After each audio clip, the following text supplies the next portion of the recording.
আপনারা দেখছেন আজকের বরাক, এ house of Adrija digital media. নামকরণ করা হয়েছে registered private school association Katigorah. অন্ততপক্ষে দুবার আমরা টিচার্স ট্রেনিং ক্যাম্প করব। প্রতি বছরে আমরা একটা ইন্টার স্কুল কম্পিটিশন করব এবং আমাদের সংগঠনের যে সদস্য স্কুল রয়েছে আমাদের প্রত্যেকটিরই 10 নম্বর এবং ইউডেস রয়েছে। যেভাবে সরকারের প্রতিটা জিনিস আমরা দিচ্ছি, আমাদের দাবি থাকবে আমাদেরকেও সরকারিভাবে বিভিন্ন সহযোগিতা করা হোক। কাটিগড়ায় অসংখ্য বেসরকারি স্কুল রয়েছে। সরকারি নিয়ম নীতি মেনে চলা বেসরকারি স্কুলগুলোকে এক মঞ্চে এনে কাটিগড়া এলাকায় গুণগত শিক্ষা সুনিশ্চিত করার লক্ষ্যে registered private school association Katigorah নামে এক সংগঠনের আত্মপ্রকাশ হয়েছে। সরকারি নিয়ম নীতি মেনে কাটিগড়ায় গড়ে ওঠা আপাতত 13টি বেসরকারি শিক্ষা প্রতিষ্ঠানগুলোর সম্মিলিত মঞ্চ হলো এটি। আগামীতে এই সংখ্যা বাড়তে পারে। বুধবার কালাইনস্থিত ভারত নির্মাণ বিদ্যাপীঠে আয়োজিত এক সাংবাদিক সম্মেলনে সংগঠনের সাধারণ সম্পাদক মঞ্জুর আহমদ, সভাপতি একলাশ উদ্দিন সহ সম্পাদক সুমিতা দাস প্রমুখ এনে বিস্তারিত তুলে ধরেন। নবগঠিত সংগঠনের কর্মকর্তারা বলেন, গত 3রা মার্চ কাটিগড়ার আইডল পাবলিক স্কুলে আয়োজিত এক সভার মাধ্যমে ওই সম্মিলিত মঞ্চ গঠিত হয়। এতে 13টি বেসরকারি বিদ্যালয় এখনো পর্যন্ত নিজেদের নাম পঞ্জীভূত করেছে। সংগঠনের নামকরণ করা হয়েছে registered private school association Katigorah. একটি বেসরকারি স্কুল পরিচালনা করতে সরকারের বিভিন্ন নিয়ম মানতে হয়, ফলে সরকারি তরফেও নিয়ম নীতি মানা স্কুলগুলোকে সহযোগিতা করার আহ্বান জানান তারা। বিস্তারিত শুনুন তাদের বক্তব্যে। ব্যুরো রিপোর্ট, আজকের বরাক।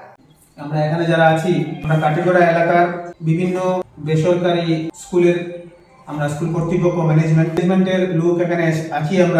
আমরা এখানে আমাদের কিছু কথা আছে, আমাদের কিছু বক্তব্য আছে এবং সেই বক্তব্যগুলো আপনাদের মাধ্যমে জনসাধারণের কাছে তুলে ধরতে আমরা আপনাদেরকে আহ্বান জানিয়েছি। কাটিগড়ায় আপনারা জানেন প্রাইভেট স্কুল বলতে অনেকগুলো প্রাইভেট স্কুল রয়েছে, যেগুলোর কোনো অভাব নেই। প্রত্যেকটা জায়গায় আজকাল ভালো কিছু কিছু শিক্ষা প্রতিষ্ঠান গড়ে উঠেছে, আমরা সাধুবাদ জানাচ্ছি। আমরা চাই কাটিগড়ার বিভিন্ন অঞ্চলে প্রত্যেকটা এলাকায় যেন ভালো ভালো স্কুল শিক্ষা প্রতিষ্ঠান গড়ে ওঠে এবং কাটিগড়ার ছেলেমেয়েরা যাতে ভালো উন্নত মানের শিক্ষা পায়, সেই নিমিত্তে যারা স্কুল করে, যারা প্রতিষ্ঠান করে, আমরা তাদের সহযোগিতা করি। আমরা এভাবে স্কুল করেছিলাম। কাটিগড়া উপজেলার 13টা বিভিন্ন শিক্ষা প্রতিষ্ঠানের আমরা পরিচালন সমিতির বা পরিচালকদের মধ্য থেকে আমরা এখানে উপস্থিত আছি। আমরা গত 3 তারিখে একটা সভা করেছিলাম। কাটিগড়ার প্রাইভেট স্কুল যেগুলো ছিল সবগুলো মিলে আমরা আহ্বান করেছিলাম যে কাটিগড়া থেকে যারা যারা স্কুলের সরকারি নিয়মনীতি মেনে যেসব স্কুল চলছে, অর্থাৎ যাদের রেজিস্ট্রেশন আছে, যাদের পারমিশন আছে, যাদের ডাইস কোড আছে, যাদের প্যান নাম্বার যাদের আছে, প্রত্যেককে আমরা একটা মিটিং ডেকেছি যে আপনারা আসুন, আমরা সবাই মিলে একটা সংগঠন করি। কারণ আমাদের অনেক কিছু আছে যেগুলো আমাদের সরকারের কাছে দাবি দেওয়া আমাদের পৌঁছে দিতে হয়। কারণ সরকারি তরফে আমরা প্রত্যেকটা জিনিস করছি। একটা সরকারি স্কুলে যতটা কাজ করতে হয় তার চাইতেও বেশি কাজ করতে হয় একটা প্রাইভেট স্কুলে। প্রতিদিন কোনো না কোনো ডাটা, কোনো না কোনো ডকুমেন্ট, কোনো না কোনো ইনফরমেশন আমাদেরকে দিতে হচ্ছে, কোথাও দিতে হচ্ছে পোর্টালে নিজে থেকে আপলোড করতে হচ্ছে, নতুবা আমরা অফলাইনে সেগুলো ডিসির কাছে দিতে হচ্ছে, নতুবা আইএসআর কাছে দিতে হচ্ছে। এত সব কাজ, এত কিছুর পর আমাদের বিভিন্ন যে ন্যায্য কিছু কথা রয়েছে সেই কথাটুকু বলার কোনো উপযুক্ত প্ল্যাটফর্ম নাই। তাই আমরা ভাবলাম যে আমাদের একটা সংগঠন করা উচিত। সেই সংগঠনকে আমরা গত 3 মার্চ 2024 কাটিগড়া আইডিয়াল পাবলিক স্কুলে মিটিং করেছিলাম। সেখানে গঠিত হয়েছিল আমাদের একটা সংস্থা। সেই সংস্থার নামকরণ করা হয়েছে registered private school association Katigorah. সেই রেজিস্টার্ড প্রাইভেট স্কুল অ্যাসোসিয়েশন কাটিগড়াতে 13টি স্কুলের সদস্যপদ রয়েছে এবং সেই 13টি স্কুল থেকে কমিটি তৈরি করেছি। সেই কমিটিতে প্রেসিডেন্ট হচ্ছেন মিস্টার একলাশ উদ্দিন, তিনি কালাইন আদর্শ বিদ্যাপীঠকে রিপ্রেজেন্ট করছেন। ভাইস প্রেসিডেন্ট মৃদুল নাগ, তিনি Katigorah cauliflower senior secondary school represent করছেন। আরেকজন ভাইস প্রেসিডেন্ট শরীফ উদ্দিন, রয়্যাল একাডেমি গুমরা। সেখানে সেক্রেটারি করা হয়েছে মঞ্জুর আহমেদ, আইডিয়াল পাবলিক স্কুল কাটিগড়াকে প্রতিনিধিত্ব করছেন।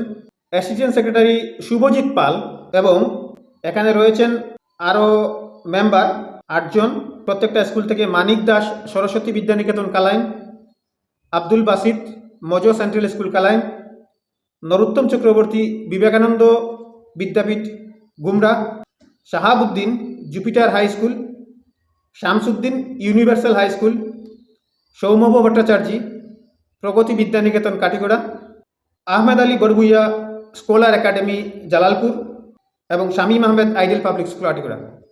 এই হচ্ছে আমাদের কমিটি। এই কমিটি ফর্ম করে আমরা আমাদের বিভিন্ন দাবি দেওয়া এবং অভাব অভিযোগের কথা তুলে ধরার জন্যে আমরা এই কমিটি ফর্ম করেছি। এখন কেন পড়লো এই অ্যাসোসিয়েশনের প্রয়োজন, সেটা নিয়ে আমি সংগঠনের দৃষ্টিভঙ্গি আপনাদের সঙ্গে শেয়ার করতে চাই। আসলে প্রত্যেকটা জিনিসেরই সব কিছুরই একটা উদ্দেশ্য থাকে। আমরা যে উদ্দেশ্যটা নিয়ে এই সংগঠনটা করলাম, তার প্রথম উদ্দেশ্য কাটিগড়া এলাকায় গুণগত শিক্ষা সুনিশ্চিত করা। কাটিগড়া এলাকার প্রত্যেকটা প্রাইমারি স্কুল যারা সরকারি নিয়মনীতি মেনে, যারা আমাদের মেম্বার মানেই, এই সংস্থার মেম্বার মানেই সরকারি নিয়মনীতি মানা সংগঠন, এবং এই সরকারি নিয়মনীতি মানা সংগঠনগুলো সবথেকে গুরুত্বপূর্ণভাবে যে কাজটা করবে সেটা হচ্ছে এলাকার গুণগত শিক্ষা দান করা, গুণগত শিক্ষার জন্য ভালো শিক্ষক নিয়োগ করা, উপযুক্ত পরিকাঠামো তৈরি করা এবং কাঠিগড়ার ছেলেমেয়ে যাতে ভালো শিক্ষা পায় সেটা নিশ্চিত করা আমাদের 1 নম্বর উদ্দেশ্য। 2 নম্বর, আমরা এই যতগুলো আমরা স্কুল একত্রিত হয়েছি, আমরা প্রত্যেকগুলো স্কুল প্রতি বছর অন্ততপক্ষে 2 বার আমরা টিচার্স ট্রেনিং ক্যাম্প করব। আমাদের যে সংস্থার অন্তর্ভুক্ত যে স্কুলগুলো রয়েছে, সেই স্কুলগুলোর মধ্যে আমাদের শিক্ষক যারা থাকবেন তাদেরকে আমরা ট্রেনিং দেওয়াবো, কীভাবে ছাত্রদের পড়াতে হবে, কিভাবে পড়ালে ছাত্রদের উপযোগী হবে, প্রত্যেকটা শ্রেণীতে কিভাবে ক্লাস নিতে হবে, তা আমরা বরাক উপত্যকা থেকে যারা এক্সপার্ট আছেন সেই এক্সপার্টদের এনে আমরা রেসিডেন্সিয়াল ট্রেনিং প্রোগ্রাম করাবো শিক্ষকদের জন্য। এটা অভিভাবকদের জন্য এবং ছাত্রছাত্রীদের জন্য খুবই উপকারী হবে। 3 নম্বর, আমাদের এই যে 12-14টা স্কুল, সেই সব স্কুলে আমাদের সংস্থার অন্তর্ভুক্ত স্কুলগুলোতে প্রতি বছরে আমরা একটা ইন্টার স্কুল কম্পিটিশন করব।